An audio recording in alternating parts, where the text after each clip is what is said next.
With such a qualified man, with the American people overwhelmingly of the view that there ought to be a hearing and a vote, our Republican colleagues in the Senate should follow the rule they set in 2016, not to consider a Supreme Court justice in an election year. 2/3 of the American people favor going forward with a hearing here. I think they need to hear him out and let their constituents hear him out. I believe strongly that we've got to hold them to the McConnell rule, and that is the rule that you don't have a vote on a Supreme Court justice during an election year. My friends on the Republican side of the aisle, do your job.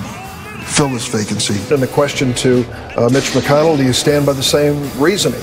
You said let the American people speak in the upcoming election before we fill the vacancy. It's up to, I think, each senator to make up their mind whether they want to do their job, which is very clearly given to us by the Constitution. In terms of giving the American people a chance to weigh in, if the Republicans were going to be consistent, they would have to follow the McConnell rule. Frankly, my greatest regret about this Republican resistance to any consideration is it drags the court into the mire and muck of partisan paralysis and gridlock. The American people really deserve a voice in this decision, and so the confirmation vote should take place after the election, after the new Congress is seated. The President of the United States has the right to nominate someone to be a justice of the Supreme Court.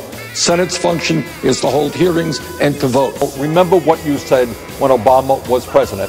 Let the American people have a vote in November as to whether or not they want to overturn Roe versus Wade. With a president that has nearly a year left to his term, presidents are not elected for 3-year terms, and then in an election year, some of their powers are taken away. Here we have an election, not like Obama, with many months less than Obama was shy of an election. Given the McConnell rule, I said this is a crossroads. Elections have consequences.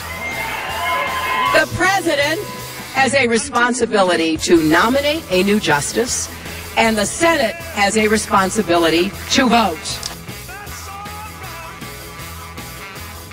Do you think it's fair that if there was a Republican who was president and this same process was going forward, the Democrats would be doing exactly what Mitch McConnell is doing now? Absolutely not.